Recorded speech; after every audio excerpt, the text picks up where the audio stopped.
Now we are in the session of innovative financing, procurement, and Bankable projects, and I leave you to Stefan Rosenau, who is the moderator of the session. Hello, Stefan. The floor is yours. Hello, Elena. Thank you for the introduction, and thank you for giving us the opportunity to run such a session in our conference. First of all, I remind to all participants that during SWIT's project, this topic of preparing projects, identifying financing solutions, and running procurement processes was one of the key research topics of ours. And now during our afternoon session, I am joined by three of our colleagues. Dr. Iana Dulskaia from Eurokleis from Italy, who is a senior project and innovation manager at the company Eurokleis, and she has a strong research experience related to management and banking. Iana, hello, I can see you. Thank you for joining. Also from our team is Dr. Olga Feldman from Arcadis. She has a strong experience in analyzing models and economic studies, and they were responsible for the financing part of our project. Hello, Olga. Another panelist who is from a sister organization, Eurokleis, Anja De Cunto. Hello, Anja. They were involved in research regarding public procurement related to electric vehicles. I don't go in more details now. I want to give you or to leave you the surprise for when she will have the floor. And last but not least, Tudor, who represents Alba, Iulia municipality in Romania. They were also part of SWIT's project as one of the cities supposed to analyze and to try our research activities, and their feedback was essential for our activities to prepare the guidelines issued from our project. In my opening, I hope everybody can see my presentation. I have prepared a few slides just to introduce the topic and to better understand the subject we are discussing now. So, innovative financing, procurement, and bankable projects. In SWIT's, one of the working packages was focused on these three topics, and the companies Arcadis, Inteco, and Eurokleis were the leading partners for each of the three main topics, while Alba Iulia municipality was the city where the three guidelines were tested, and based on their main feedback, the guidelines now have the final shape that is available through Suite's website for everybody. Based on the guidelines, we have also developed an integration decision support tool. As you can see, these are the reports that you can download freely, and they are also available, at least the main parts are available in the seven different languages of our project. And again, research plus feedback from partner cities resulted in an integration decision support tool, an online tool with some interactive elements designed to help public authorities to easier run the processes of designing, preparing and implementing an investment project in sustainable urban mobility area. But as these are the normal steps, the tools can be used also for other development projects sought by a public authority. Each of the main topics, again, financing, procurement, and bankable projects are split down to the main ideas, so readers can easily identify their area of interest. And for those who enjoy reading and want to have a better insight, they can find an interactive version of the guidelines, again through the same portal. And this is the online hyperlink where you can find the tool through the project website. Now, I think that my colleague Iana can share the experience from how to prepare projects, because this is the first logical step when you will implement projects. Iana, please have the floor. Thank you, Stefan. I hope you can see me and hear me pretty well. Okay, very good. Okay, so I will start to share my screen. Wait a second. Okay, can you confirm that you can see my screen right now? Yeah, it's perfect. Fantastic. Okay, so good afternoon, everybody. Thank you, Stefan, for the introduction. My name is Iana Dulskaia, and I'm a senior European project expert and innovation manager at Eurokleis. Eurokleis is an SME, a consultancy company based in Rome. So what we are doing, let's say, we're helping our clients, the companies, to bring their innovative ideas to the market. So we're helping them to prepare the business model, the business plans, and go-to strategy and go-to-market strategy. So this is why we were, let's say, involved in this project in Suits. And as Stefan said, we were leading, let's say, the development of the guidelines, calling the development of bankable projects, new business models, and partnerships. But before we're starting, I really want to take just 1 second to say thank you to all the partners of the project for this amazing 4 years. This was really great to work with all of you, and for all your collaboration and support, which is really, I think, a good result for such a big project as Suits. So today I'm going to present this guideline, but first of all,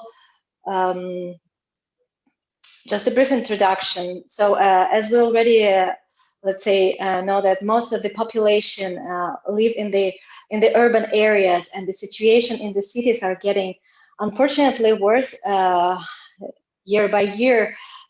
So it's getting more unsustainable regarding, for example, the congestion is getting more intense. The air quality and noise emissions are also increasing, as well as CO2 gases also getting worse in the years. So this is why, let's say, such initiatives as SWITS and other national and European projects are so important to help local authorities and cities to improve their mobility situations and to achieve the sustainable development goals. As you can see, that one of the topics is sustainable cities and communities. So this is what we try to do in our project. So just a brief introduction to the guidelines. So as Stefan said, let's say the ideation of your project is the first step in order to introduce new ideas and services in the cities. So what we try to do in our guidelines is to give, let's say, the tools to the local authorities, and not only, in order to improve the mobility situation in the small and medium sized cities, taking, for example, as a benchmark the examples from the big cities experiences, and giving, let's say, the overview of the new business model trends that are coming out in the past years, and more applied, let's say, in the big cities rather than in the small and medium-sized cities.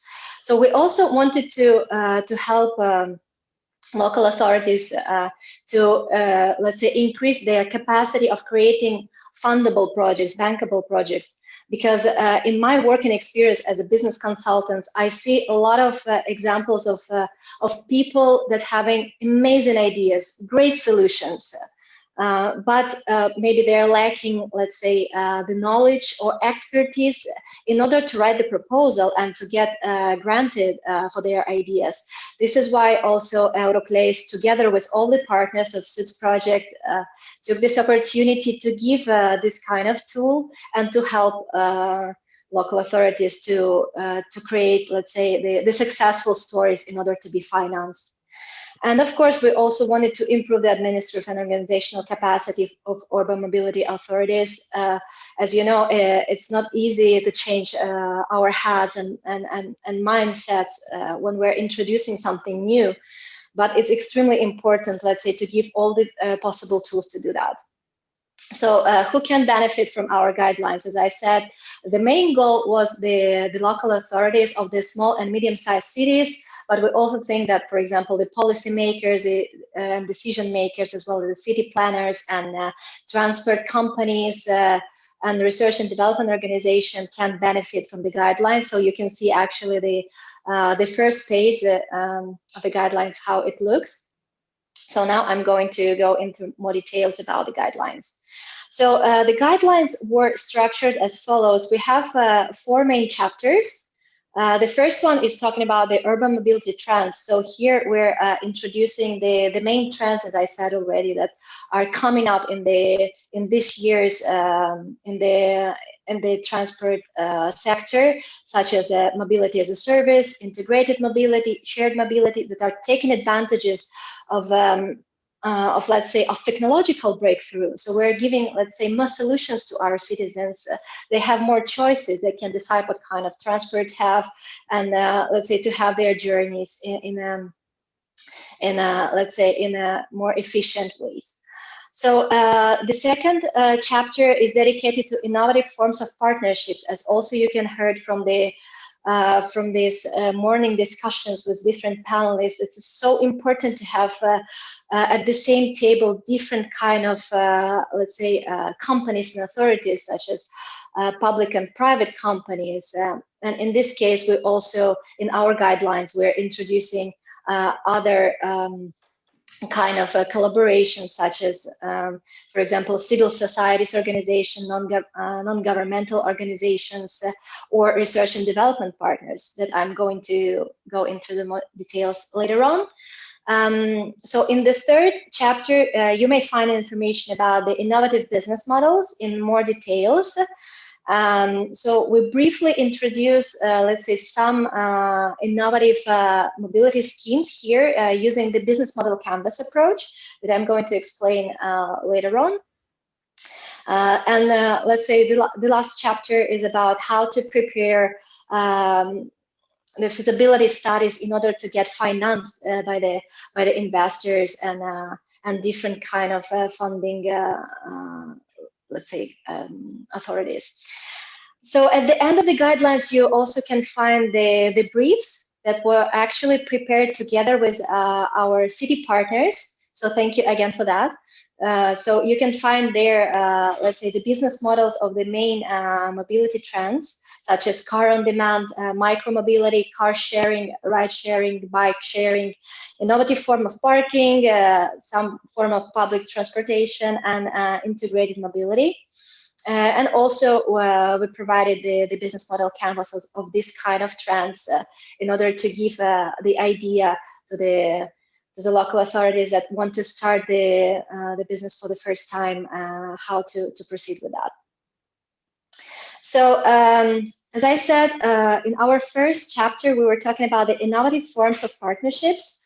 So as I said, the most known one is, of course, is a public-private, let's say, collaboration in order to design and implement a new way of mobility, transportation in the cities. But as I said, other types of organizations are needed, and let's say public-private partners are not enough anymore. You can see that also from the, for example, Green Deal activities and strategies that they're really trying to involve, let's say, citizens, for example, as we also could have seen and could have heard from this from the morning discussions. This is why in the innovative forms of partnerships we involved this kind of organization as a civil society organization, non-governmental organization, and communities. So when let's say we're trying to create a new service, we really want to have a user-centric approach, because we're providing services for the people with people. So we want to put our citizens in the center, and together with them co-create the services. This is why the involvement of civil societies, for example, are so important. So what are the benefits of this kind of organizations? So first of all, they can give a better, let's say, view on the situation in the city and provide their advices on how to improve it, their vision, because actually they're going to be the end users that are going to use our transport in the cities. So they also can raise the awareness among the citizens about new kind of solutions that are coming up in the future, and what are the benefits, as they're also the end users of this kind of services. And they also can, let's say, contribute with some social standards for that. And of course, they can test the ideas that transport organizations may have. And we've heard a very good example from the city of Rome, that when they were, let's say, elaborating their sums, they actually they make this participation approach with the citizens. So they introduce the platform where people can have their word saying what kind of services they would prefer to have in their area, what are the priorities, which kind of let's say areas should be improved, and how. So this is really an amazing tool in order to provide a really successful mobility services in the cities. So we also, in our guidelines, provide some practical recommendations in order to organize a successful partnerships, as you can see in the slide here. So another type of innovative form of partnership is to include the research and development organizations. This can be different kind of organizations, such as universities, research institutions, research and development departments. So what are the benefits that this kind of collaboration can bring? Is that research and development partner can help to elaborate the business strategy, for example, for the new mobility service, can improve the old one, can provide the, for example, market analysis, and give, let's say, the suggestions how to elaborate better the services in the city. And also we provide some practical recommendations here in order to, let's say, have it in your mind when we're involving this kind of partnerships. For example, I always talk also in my working experience, for example, the intellectual property rights are extremely important in order to organize your business. So when we're moving to the next chapter, which is about the innovative business models in the mobility sector. As I said, we're using the business model canvas, as we're also using it a lot in, let's say, in our working practice when we're working with the new companies, startups, or also, let's say, with companies that already in the market but want to improve their businesses, because this approach is really helping you to have the entire vision of the business, because you're dealing with different kind of aspects. So we're deciding here who are our partners that should be included in order to provide the successful services, what are our value propositions, so how we're going to solve the problem of the citizens in order to give them the better and safer and more sustainable transportation. So who are our customers, how to address them, what are our costs and the revenues, how to actually get to our customers. So in this case, we introduce the business model canvas in our guidelines, and we provide, let's say, all the descriptions regarding new mobility services using this approach.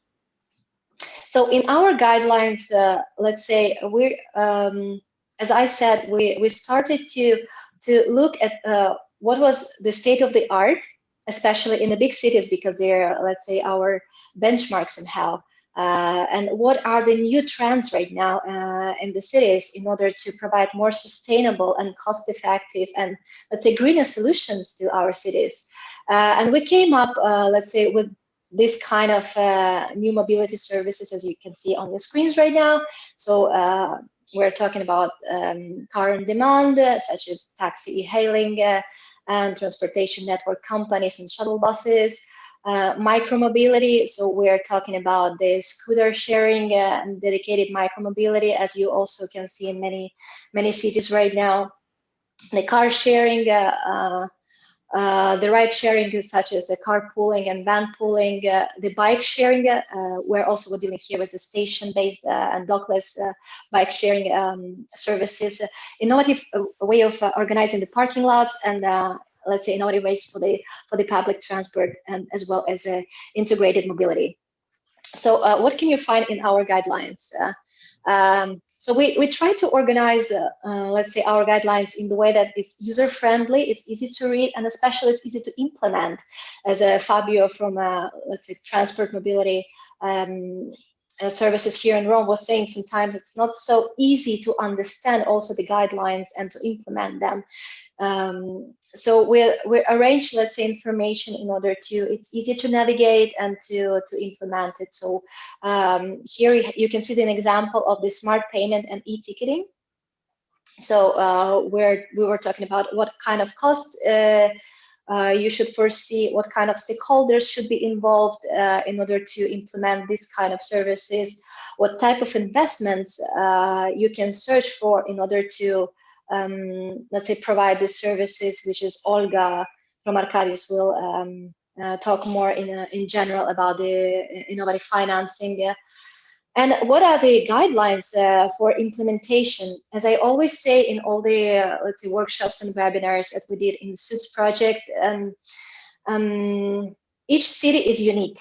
each city is really unique in the way that organizing the city planning, the infrastructure, or also let's say in the ideas of the including new services. So take our guidelines at the generic information, but applying to your realities, because different cities really have different needs, and especially what we've seen during our running this project has different cities have different mentalities and different cultures. Some cities are more propense to include new ways of doing transportation, others maybe a bit less.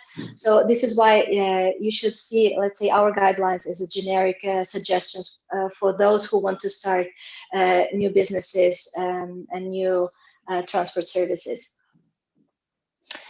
Another, let's say, chapter is dedicated for to the feasibility studies. As I said, in my practice, I see a lot of fantastic proposals. I mean, more than proposals, ideas in general, but really the lack of knowledge and the expertise of writing good project and doing then a nice speech to the investors in order to get the funding.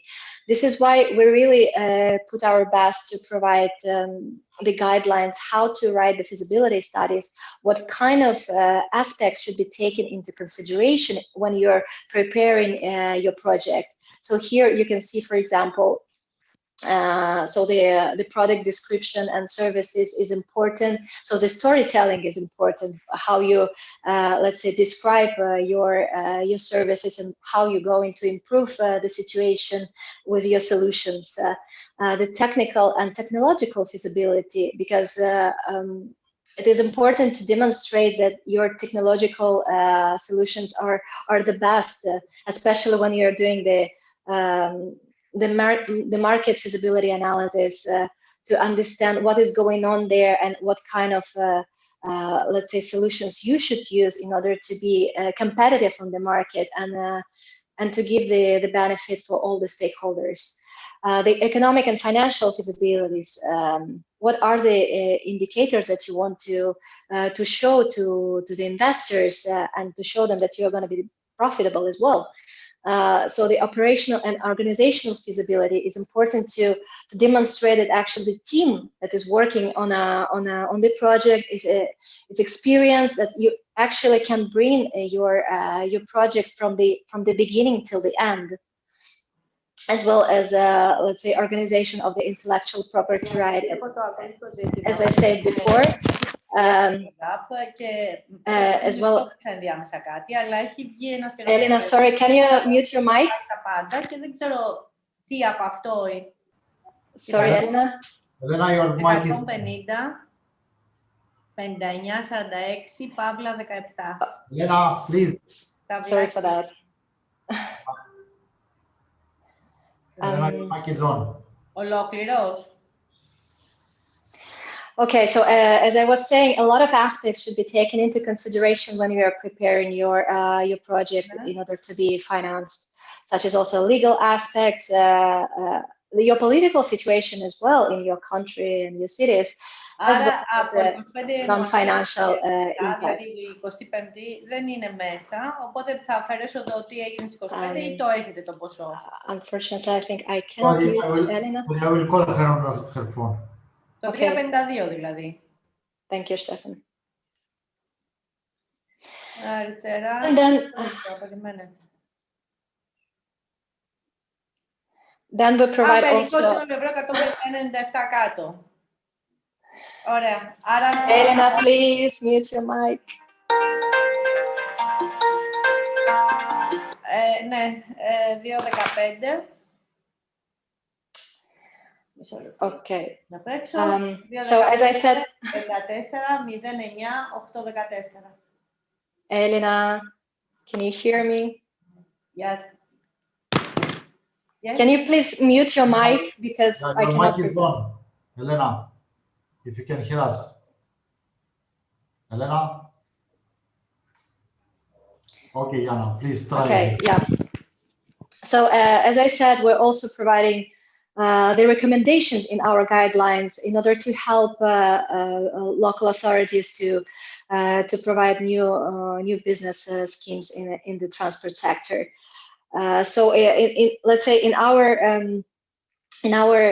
experience, we can see a lot of, let's say, lack of experience personnel when doing the new projects. So as also some partners from the SWITS project were saying, it's so important to have like a training opportunities for the cities, which is actually SWITS project is doing, and to let's say to have a personal that know how to write the projects, how to do the market analysis, and how to introduce the new schemes, as well as conducting the market analysis to see what is going on, for example, in other cities, to see the solution that's already implemented in other countries, in other cities, as well as the best practice, and what are the technological innovations, especially in order to implement this kind of mobility schemes.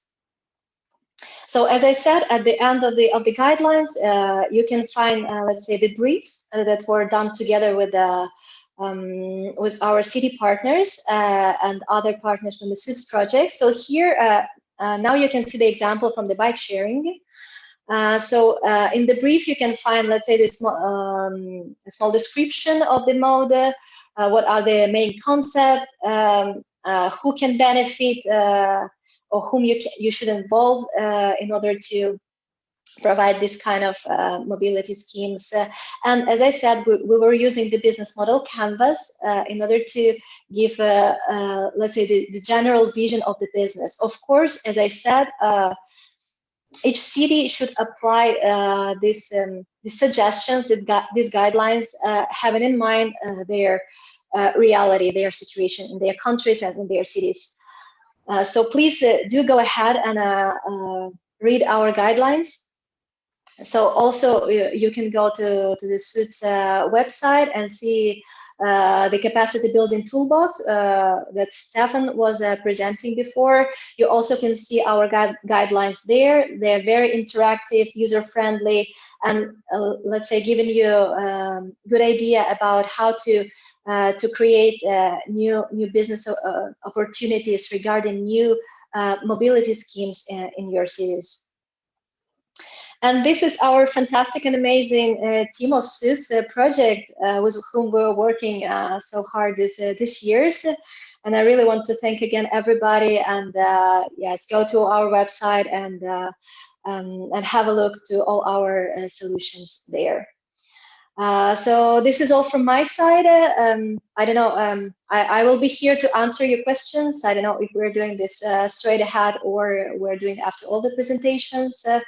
So thank you again for your attention, and I hope that our guidelines can help you to create a better, greener and sustainable cities.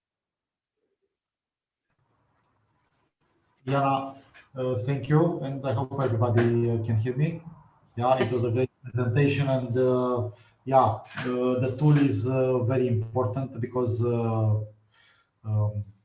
I can now certify from working with some Romanian local authorities that preparing a sound project is not very easy. Exactly as you said, even if we have great ideas, building the right envelope is not always easy. And always maybe it's important to keep in mind that when we translate or when we use different words in different languages, we may find complete different understanding of the same word. For example, feasibility study in Romania is something very complicated and involves in general.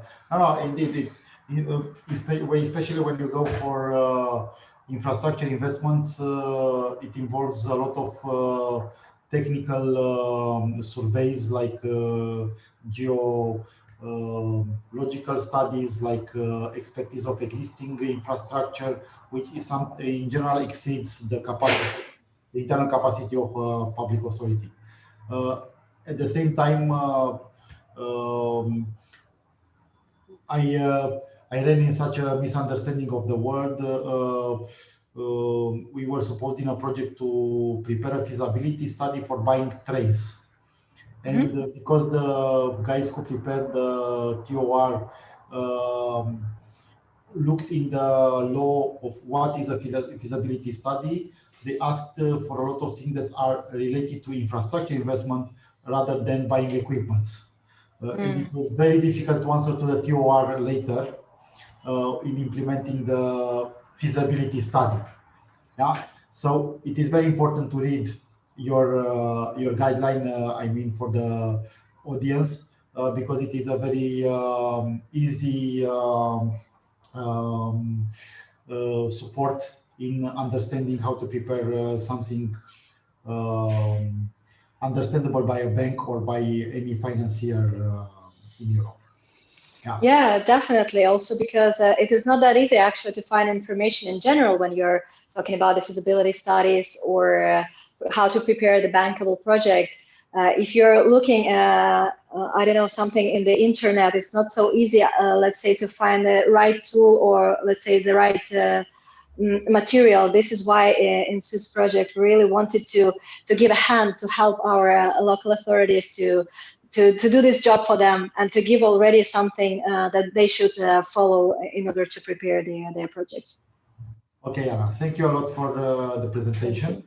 As the time is not so good with us, I will quickly move to Anja, where I made a small mistake when I introduced her for the first time. So, because I remember from her presentation the logo of Eurocleis and it stayed on my mind.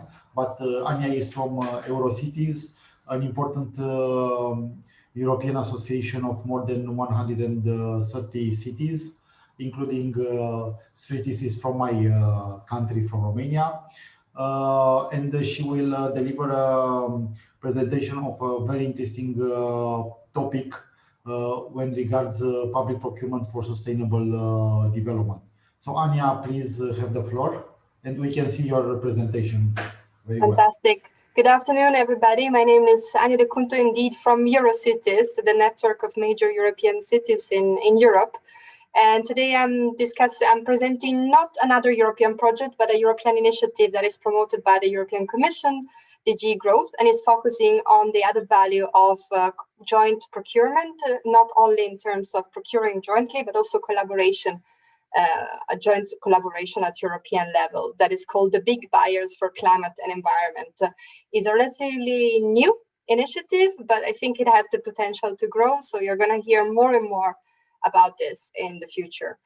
And so why we are talking about procurement, but also the role of procurement. Local authorities are going to increasingly tight budget, but at the same time, they want to innovate and they want to, of course, focus on climate neutrality or reducing their greenhouse gas emission. This is very much in line with the European Green Deal. So the ambition at European level for the entire European continent to be carbon neutral by 2050. And indeed, we always a little bit not think of how much actually more than 10% of European GDP is spent on procurement at local level. More than 50% is spent actually in cities in Europe. So, and how much this money can be used more strategically. So not always go for the cheaper price, but maybe slowly introducing also ambition, which are green public procurement or innovation procurement. So, and why we are talking about joint collaboration. So imagine that you as one city want to buy a product that is currently not available on the market. Imagine even if you're a big city like Brussels or Paris or Berlin, you're still one city alone. But if you get together and you say to the market, look market, we are now 10, 15, maybe 20 cities that in the future we will come together and we will want to purchase products that are more green or they're more sustainable, then the market listen. So it's really focusing on higher purchasing power, share information on new technologies, something that we know is that new technologies are coming every few months. So there are new products on the market. Sometimes it's hard to keep track and compare, especially products and their impact. Especially here, we're talking about new technology. Sometimes they are not perfectly functioning. They have some hiccups, so we need to understand and compare and to have pilot project. Then we also have, of course, an added value in terms of sharing life cycle assessment methodologies, but also how to engage the market and how to put successful procurement criteria in our tender. And of course, an additional added value is that we can support research and development efforts of companies.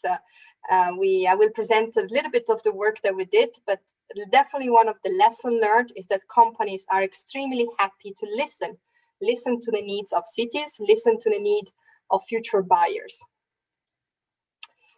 So that's why we have the big buyers for climate and environment, which is basically a collaboration between buyers in Europe, so not only cities, but also other type of public entities that want to use public procurement more strategically to work on innovative products and innovative and more sustainable services. It's an initiative by the European Commission, DG Growth, and EUROCITIES and Eurocleis are the two organizations that are currently running the initiative. The initiative is also open to all the public entities in Europe, so not only the big cities. So this is something I wanted to underline, since I understand the focus of SUITS is mainly on small and medium cities. However, when it comes to work jointly, also a small city can make the difference. So we focus on 3 different areas of collaboration during a pilot phase, which ran last year. We focus on circular construction material, and also zero-emission construction site and heavy-duty electric vehicles. So today I will present a little bit about the work on zero-emission construction site, electric non-road mobile machinery, and heavy-duty electric vehicles, in particular for waste collection and for street cleaning. So zero-emission construction sites started by the ambition that, as you might know, when you have construction works in cities, the level of air quality are reduced drastically. So machineries are actually responsible for quite a lot of CO2 emission and particles emission. So it started from the ambition of the city of Oslo that said, can we have this machine be more green? Currently, they run mainly with diesel. Can we move to biodiesel? The market answered really quick, yes, this machine can run to biodiesel. Okay, can we move them to be electric? Not so easy. The market needs some time to adjust, but this is the ambition, to really have construction works, particularly those in city center, that will use electric non-road mobile machineries. So these are a little bit the issues. There is currently low demand and the prices are really high. There is no carbon emission regulation for non-road mobile machinery, and the solutions are not widely available. So we're still talking about small pilot projects. So what we did, we came together as European cities, in this case, big European cities, Oslo, Helsinki, Copenhagen, but also Trondheim, which is a bit smaller, Amsterdam, Brussels, and Budapest, and say, can we work together? Can we collaborate together? Can we send a strong message to the market? We want to buy machines which are electric. So this is what we're currently working on, but we are also testing a pilot phase in a pilot project in Oslo, Copenhagen, and Helsinki on how this machine actually works, if there are additional costs, if there are additional uncertainties on procuring the services by having zero-emission construction site. So on one hand, you can buy the machine as city, but on the other, you can also just buy the service and include in your tender criteria that you want more green machine. So this is just the example of the city of Oslo that is slowly started to introduce extremely high environmental performance criteria in their tender procurement, in addition to, of course, ask for quality and price. But price doesn't have to be anymore the only component of future procurement work of cities if really we want to push for change. Some of the lessons learned, and maybe I will not have the time to go through all of them, but we have incredibly interesting booklet that if you want to look at the ambition and also how we are going to continue the work on this topic, and also how to learn from those cities that are already implementing those pilot projects in during zero-emission construction site. And in particular, the improvement in terms of air quality, in noise, health workers, but also how the collaboration with small and medium enterprises went. Another area we focused is heavy-duty electric vehicles, in particular for waste collection and for street cleaning. Again, for those of you, if you know, or if you work on this topic, the issue is currently that these machines are not widely available on the market. We have few companies that are producing them, mainly big companies, but still the price is really high. It's not very accessible, and at the same time, it's not available everywhere in Europe. We have seen that if you are cities from Germany, from Netherlands, you have higher possibility to purchase these products. And if you have instead Porto or Lisbon or even Oslo and Helsinki, this machinery is currently not so available. Something else, we try to investigate whether it's possible retrofitting of current vehicles, because a lot of these cities would like to be carbon free by 2030. So we are talking about really ambitious cities. They want to be carbon free. They want to completely change their fleet soon. However, the costs are relatively high, but can we look at medium-term solutions which are looking at retrofitting of vehicles rather than buying new ones? So this is something we are currently exploring. Here, challenges I already mentioned, high prices, also the limited range and power. So if you're using waste collection system with an electric machine, you might not be able to run for 10 hours, but maybe you can run for 6 or 7, then you have to go back, you have to recharge. The tender criteria development are intertwined between the vehicle, but also the recharging infrastructure. So it's more complicated. There is still a lack of data on the use and condition of this vehicle. And of course, you have high-level political commitment required to spend money in order to buy vehicles that are more green. So this is something we have been working on in the last year, but we will continue the collaboration, as I will mention, and all public entities in Europe are welcome to join. We worked on sharing platform, for example, on developing standard procurement criteria, information sharing on new vehicles, which vehicles are coming on the market, when they will be available, what is their cost, their expected performance, technical solution. We also had dialogues with the market, mainly online, unfortunately, but we had very interesting discussion with Volvo, with Renault, with other providers like AB Schmidt that are focusing on street cleaning products and really understand what they are looking for, what are the expected development in the market, and what can cities learn from them, or what can they input. Something that was discussed was a lot related to safety of electric vehicles, for example, for new fire department procedure, but also issue with noise, because street cleaning vehicles are normally in pedestrian area, and then we have realized pedestrians do not always pay attention on where they go. So there is actually a need that these vehicles are not noisy enough sometimes to be good for the citizens around city centers. So here we really talk about what the cities are doing, and we can see that Rotterdam has already purchased 2 of these vehicles. In 2020, we will now look at understanding how the pilot is working, the performance of this machine, if there are any additional costs, but also risk. And the other cities are following, and they're also learning, especially Porto, Budapest, and Belgian Post. So some of the lessons learned, the market is very happy. The companies are eager to share information on their products, but also their upcoming technology development. Of course, it's easier if it is in a non-informal setting.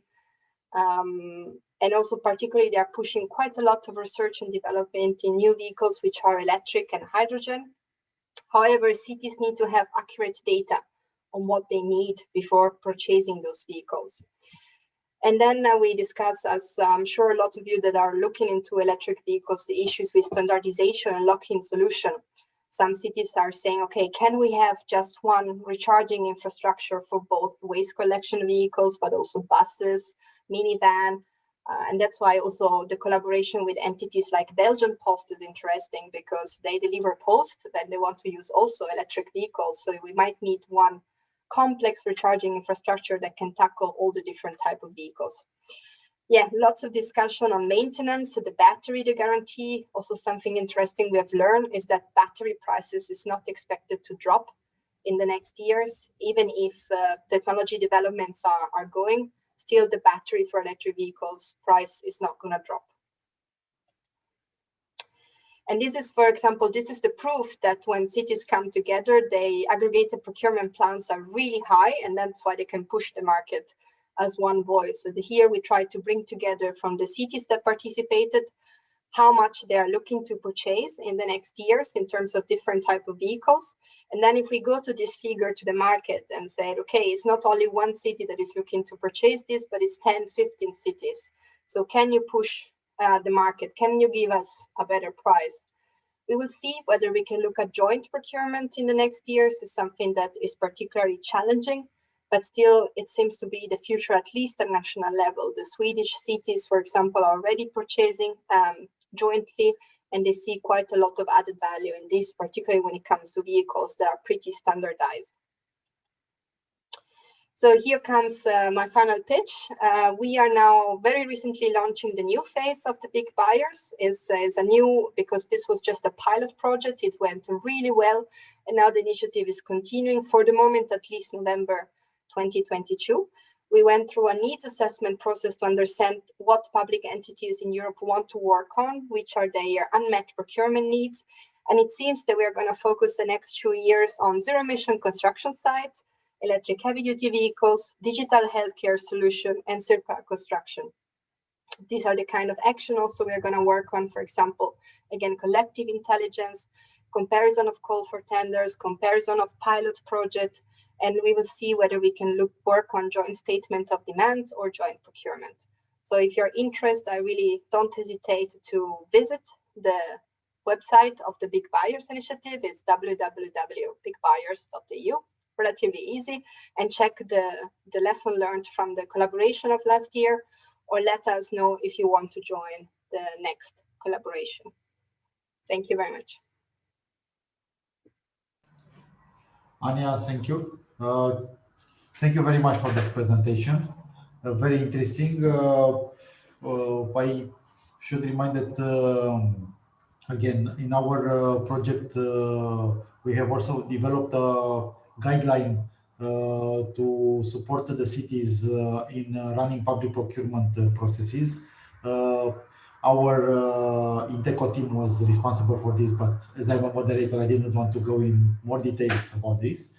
But one of the key recommendations issued from our guidelines is exactly joint procurement processes. And I guess from our colleague Tudor, we shall hear a good feedback on such action, because in Romania we have already tested some joint procurement processes. Okay, but I don't go in detail because I want Tudor to have something to say.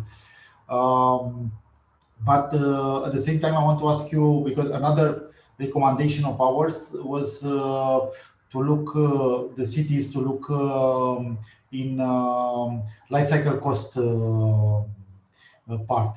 How do you feel the mix between LCC and this kind of joint procurement?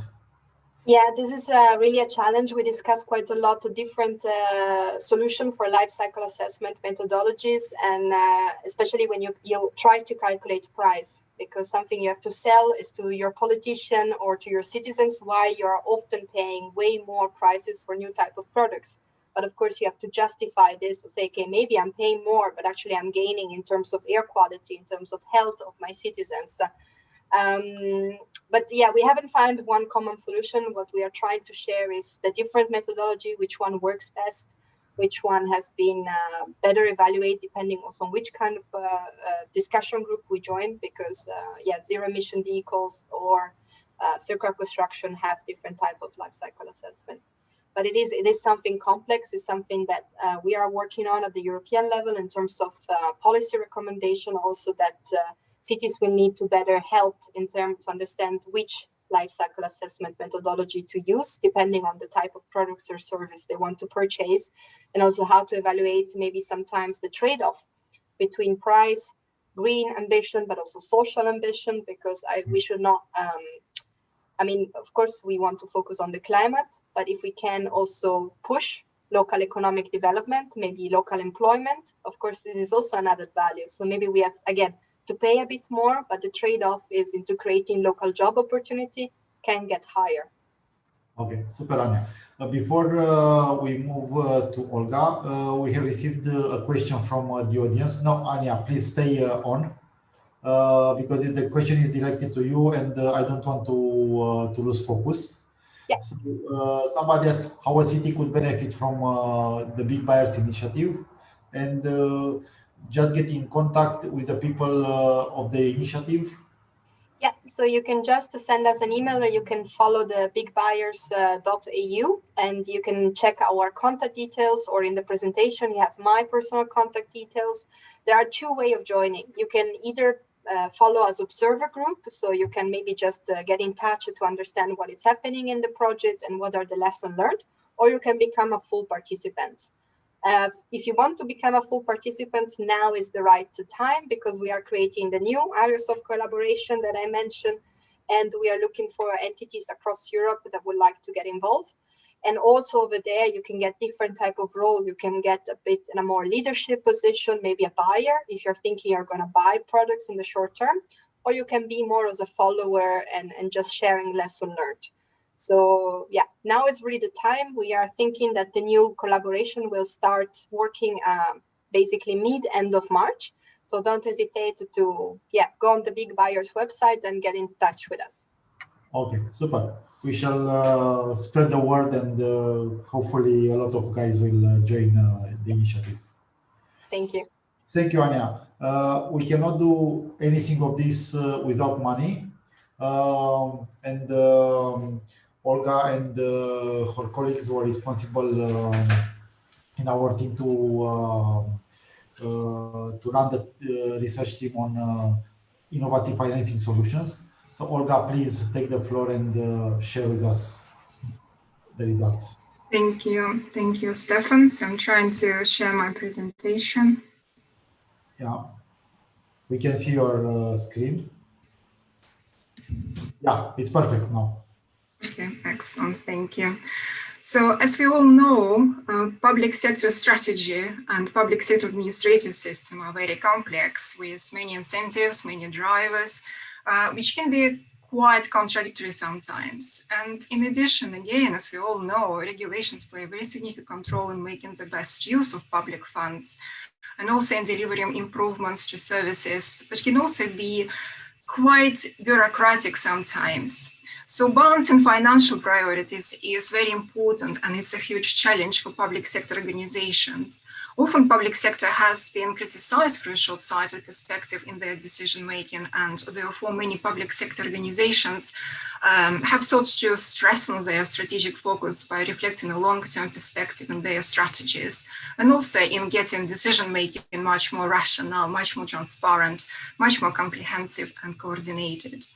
So whilst alive and functional, the strategy needs to be focused on people, skills, and communication, and obviously a failure to create and clearly define the strategic challenges, mistaking goals and making bad strategic objectives can result in a bad public strategy. And financial aspects are very, very important, as Stefan said. So funding and delivery are integral part to placemaking, and establishing of sufficient ongoing resourcing, aligning findings and programs supported by an evidence base. So you need to use data in order to create a reliable and implementable program. And it is important also for long-term outcomes. Investment in local connectivity, as well as in the capabilities and capacities to achieve this, can sometimes amplify benefits and share value. So the public sector plays a key role in delivering sustainable housing and urban transport infrastructure, but the resources needed may be greater than the public sector can provide. So additional public investment may be required to supplement the private sector investment. And one of the initial stages in developing a sustainable business model for any project is to decide on a form of partnership that will ensure public viability, which is needed for investors and convert the innovation into the success. And as part of the supporting urban transport mobility system project, 3 sets of guidelines have been developed, as we informed you before. So one of those guidelines is the guidelines to innovative financial mechanisms.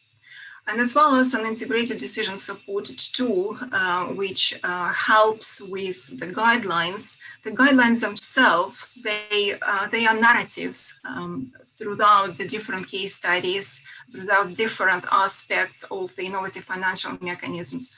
And together with the tools, they help you to navigate through the system and through the guidelines.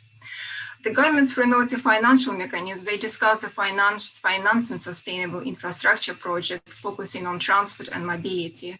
And if we talk about innovative financing, then innovative financing refers to financial mechanisms that are creative in thinking, that mobilize, govern, or distribute funds in a way that go beyond traditional funding process. And again, sometimes innovative financing also includes financial practices that have not previously been applied to sustainable transport mobility projects, as well as mechanisms that may be well established in some cities, but not widely applied to other cities. So what we're trying to understand is to see what exactly has been implemented and what exactly is seen as innovative in different countries as part of this project. We believe that innovative approaches to financing housing infrastructure projects are very, very important. And due to increased pressure on traditional sources of financing caused by the reduction of national and local government budgets. So we, as part of this project, we have set up a number of objectives for the innovative financial guidelines.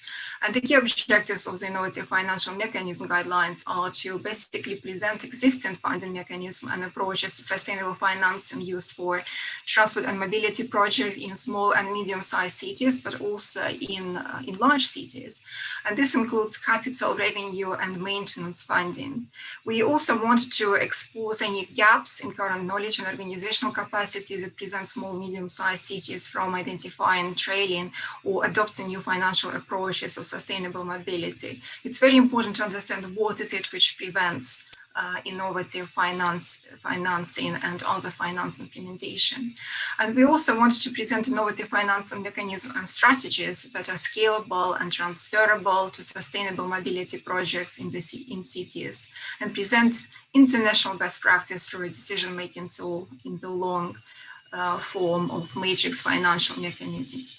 We wanted to ensure and enhance the administrative and organizational capacity of local authorities in cities to use innovative financial mechanisms, because we believe they can really help them. So what exactly can you find in our financial mechanism guidelines? So the guidelines discuss how different sustainable mobility projects are currently financed and provide an overview of existing gaps, as I said.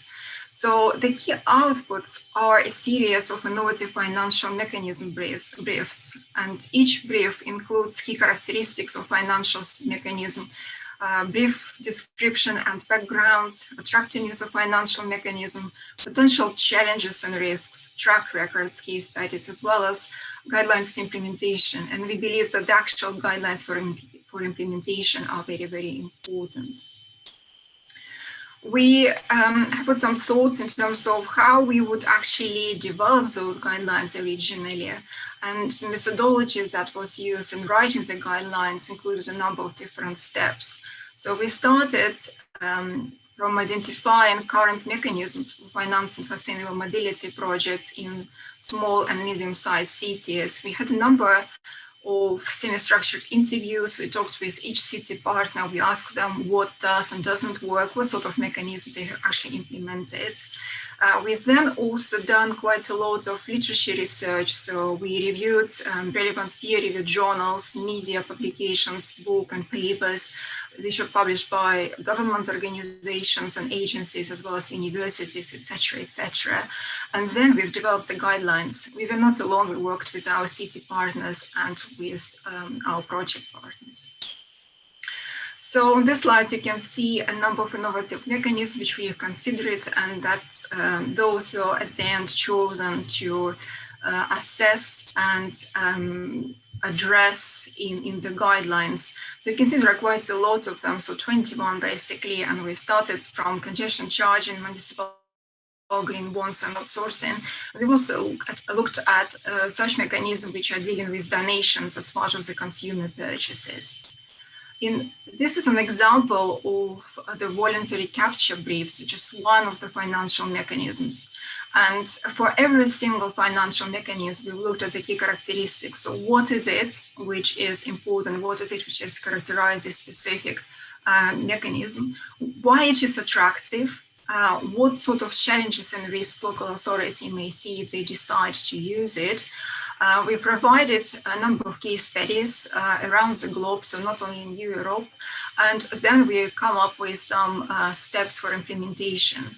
And if people are busy, we suggest you just read the briefs, and then if you find a specific brief to be relevant to your specific role or to your specific project, then we suggest to go into the appendixes and have a look at a number of case studies and study this specific brief in the specific mechanism in more detail. We have also built a matrix of the mechanism. So basically we try to help you to see which mechanism has been used for different projects. Apologies for not maybe necessarily visible and readable matrix, but I just tried to show you what is it which is there. So you can see the financial mechanisms and then the sustainability, transport or mobility measures which we have considered. And the guidelines and tools developed as part of this youth project, we believe they can help you to improve administrative capability, increase financial sustainability and optimize opportunities, and for example, assess regional development funds, develop partnerships and apply new financial approaches. We really want to create places that are prosperous, affordable, healthy and safe, and part of integrated, vibrant vision with plentiful employment opportunities contributing to the national economy, and also high quality of life. So we all want to recover from the current pandemic, and we want to see the economy grow. Our key fundamentals of placemaking, namely community, design, and public realm funding and delivery, collaboration, and sustainability, are part of a bigger picture, creation of social and economic growth in all regions and cities. And we very much hope that the guidelines can help you with that. So please read our guidelines. Definitely more research is needed in the area of the alignment between the objectives of strategic economic plans, funding mechanisms, and the benefits that mechanism can promote, can provide. So I'm sure that there will be another research project in this area, but meanwhile, please let us know if you are interested in specific aspects. We would be happy to provide you more information where we can. Thank you very much.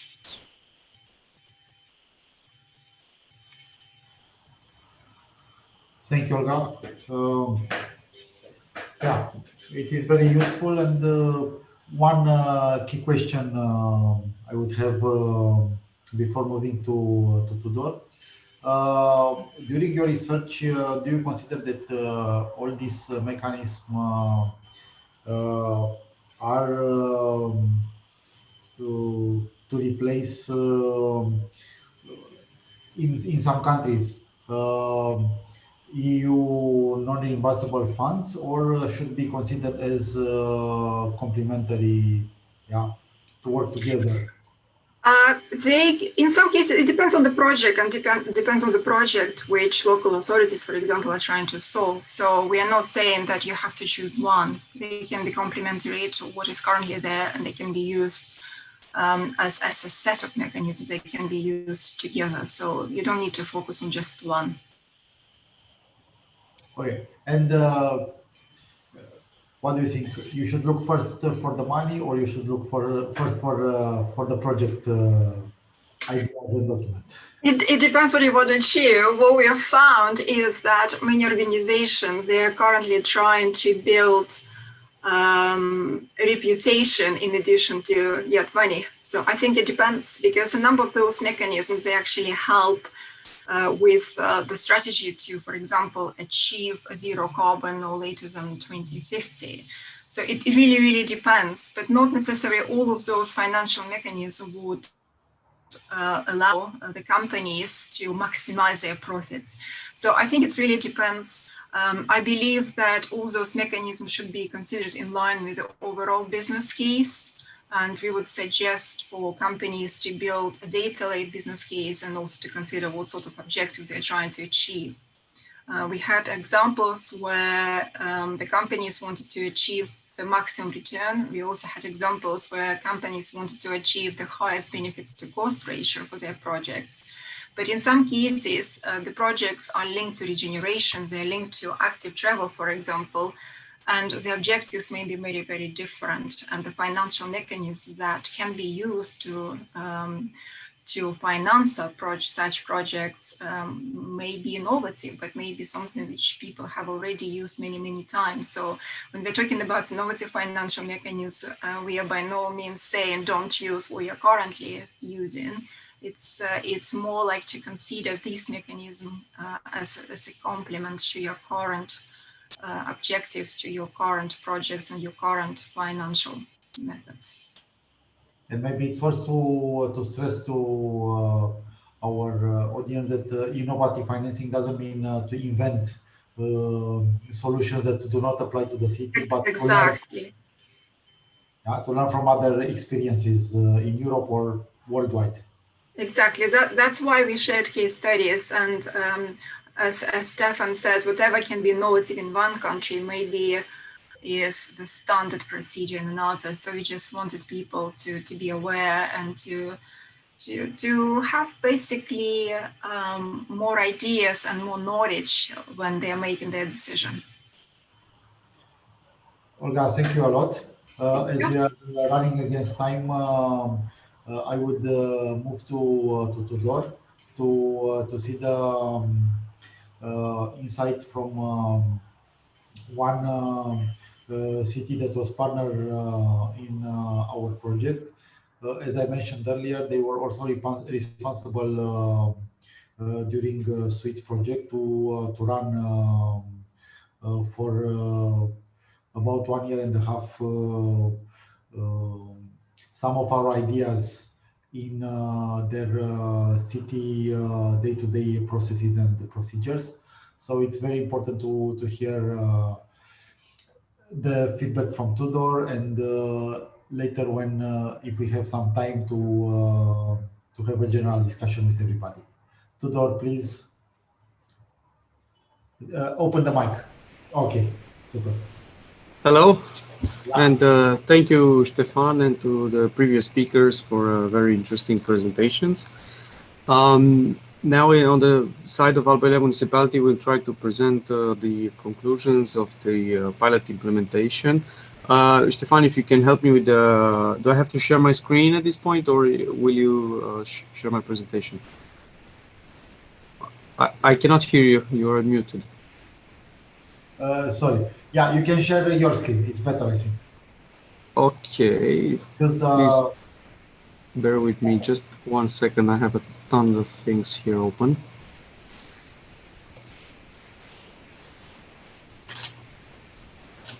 Okay. I don't know if you can see it now.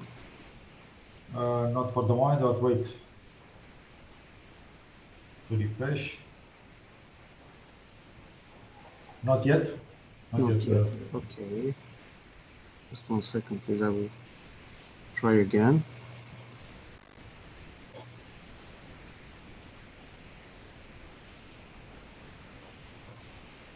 Yeah. Okay. Yeah. Is it visible now? Yeah. You are with PowerPoint. Okay. So, sorry for the this small technical detail. They are part of the usual presentations that we have lately.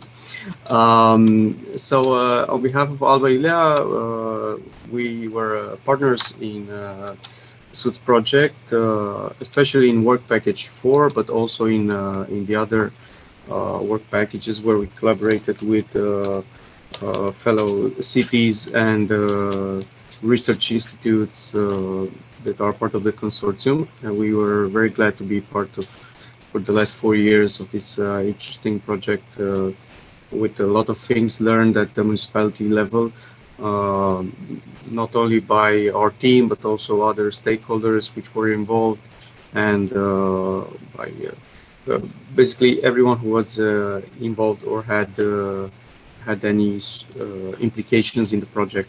As I've said, we were one of the pilot cities that had to test the free guidelines developed through Work Package 4, the guidelines for innovative financing, innovative procurement, and new business models.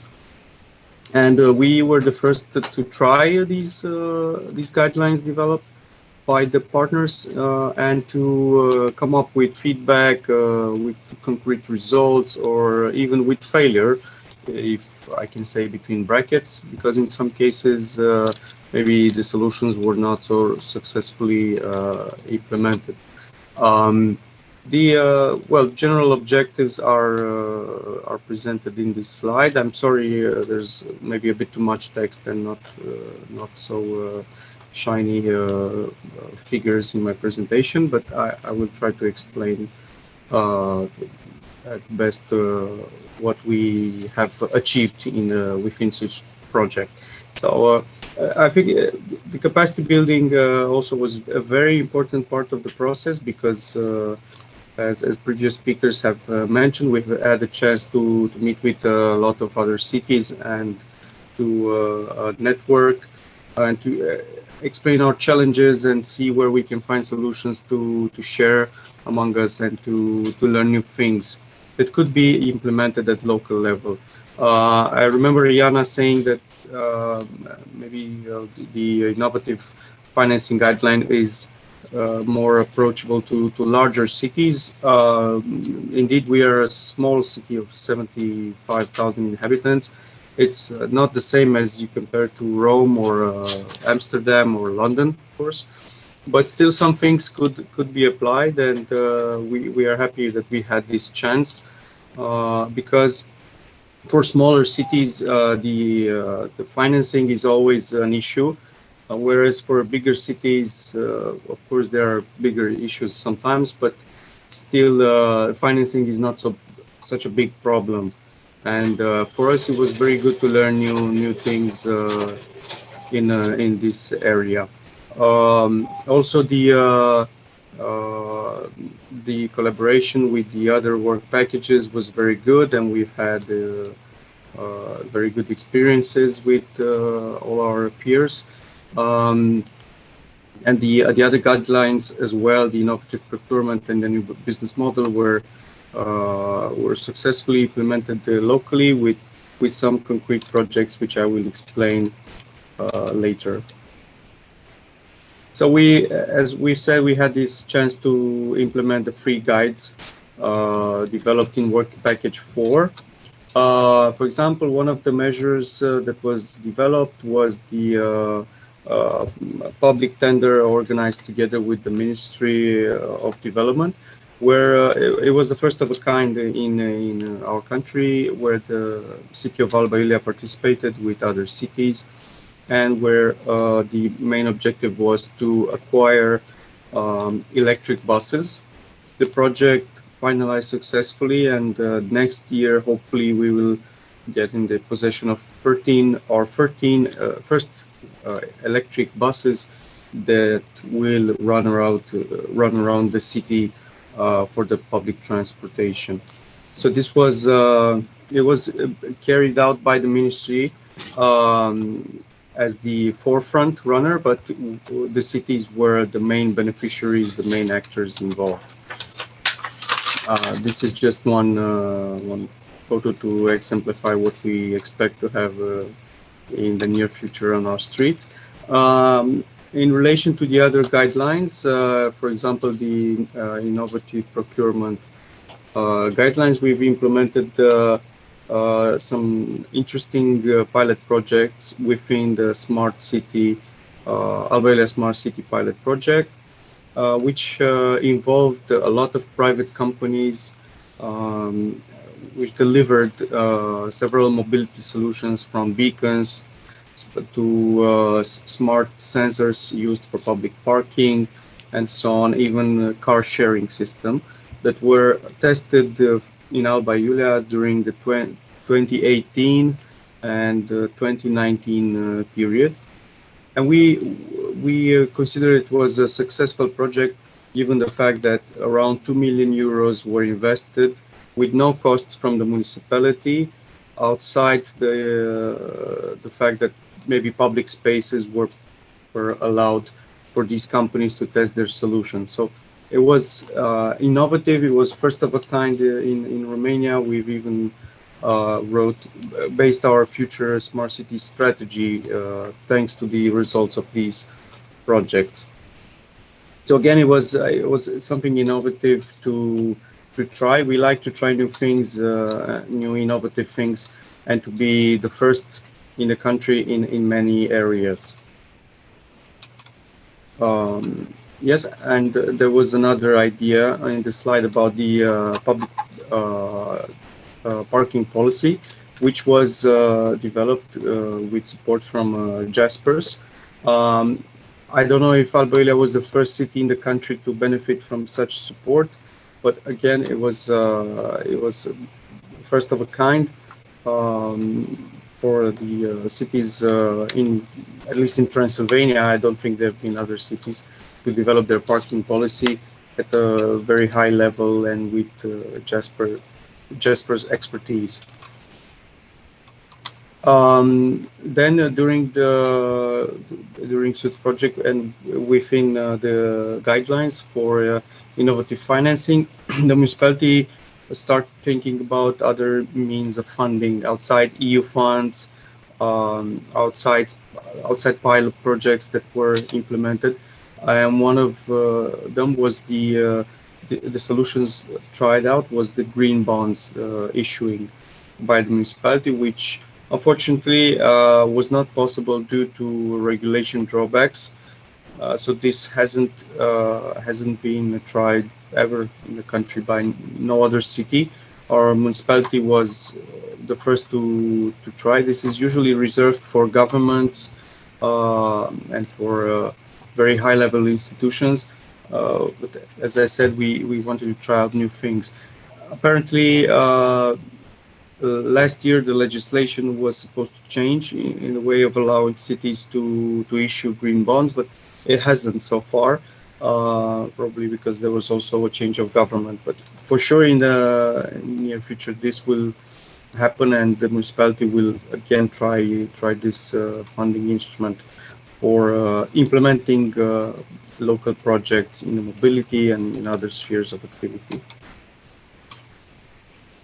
Also, it's important to mention that even though maybe it doesn't relate so much with the free guidelines mentioned, it does relate to SUTS project, because a lot of the ideas were taken from SUTS project. The fact that the municipality, and it was part of the municipality team that was active in SUTS, was also active in elaborating free urban mobility projects, out of which 2 were successfully approved by the managing authority. This is ERDF funding that will be used for building dedicated bus lanes, for building bike lanes, and for installing bike sharing system all over the city, and even installing electric car chargers and electric bus chargers. And this will be these projects have already commenced in February 2020. So if we think of it, it's ongoing now, and the total amount of funding exceeds 30 million euros just for these projects. So it will have a great impact at local level. And a lot of the ideas, as I mentioned, were borrowed from other partners, from the discussions and the workshops and the capacity building seminars that we've had in SUTS project. So that was greatly appreciated as well. This is just to show you one of the graphics that was proposed for the within these projects, where the the public transport will be prioritized and will become mainstream, let's say, in the detriment of cars, which is now the main focus. Most people want to use the cars, and we are trying to change that thanks to these European projects and thanks to a new parking policy that we have in place, and by bringing the electric buses as well.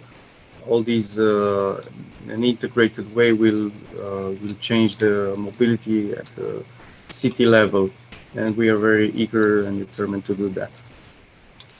Okay. And one more result of the project was the innovative criteria, which was used for the public transport tender that was organized at city level. The idea of having innovative criteria came from s.r.l project, and we used that in order to influence in a good way the future public transport at the city level by imposing a lot of new standards, new criteria that maybe were new to many of the cities or to many of the operators. For example, having a dedicated a mobility card which can be used at city level, or having free Wi-Fi in all the buses, using SMS or a mobile app to pay for the ticketing system, etc. These were all introduced in the procurement that was organized at city level. The national authorities for tenders did not agree with all of the criteria introduced by Alba. That was very interesting to see that there were also things that were not acceptable, but most of the criteria was introduced and was accepted, and we considered that a great success, because the city is aiming to have an even better public transportation than it was until 2020. So roughly this is what we wanted to add. Of course, the free guidelines were the baseline for the activities that we've implemented at local level, and they were very comprehensive. I can say that with all the meaning of it, a lot of details, a lot of concrete examples were offered from all over Europe and even outside the European context, and for sure they can be replicable also to other European cities, and a lot of good knowledge can be taken from there. So we will disseminate the free guidelines also to other Romanian cities, and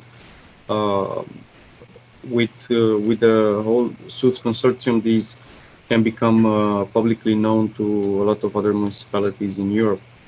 And a big thank you to everyone for all the support and all the efforts made during the whole project to have it finalized successfully, and looking forward for the next adventures. Thank you. Thank you, Tudor, for this feedback. First of all, I want to keep in mind from your presentation that your city is open to try again to go for the green bonds when the Romanian legislation will allow such a project. Yeah, so I think we all are interested to see how such a financial solution can be turned in real life. And second, I would ask, because we talked also earlier with Anja about joint procurement, how highly do you think is to involve again in a joint procurement process like the bus one?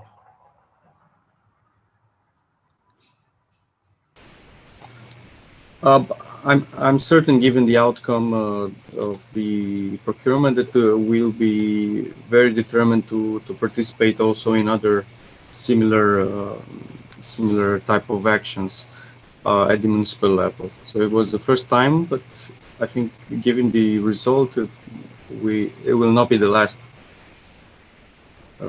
action of this kind.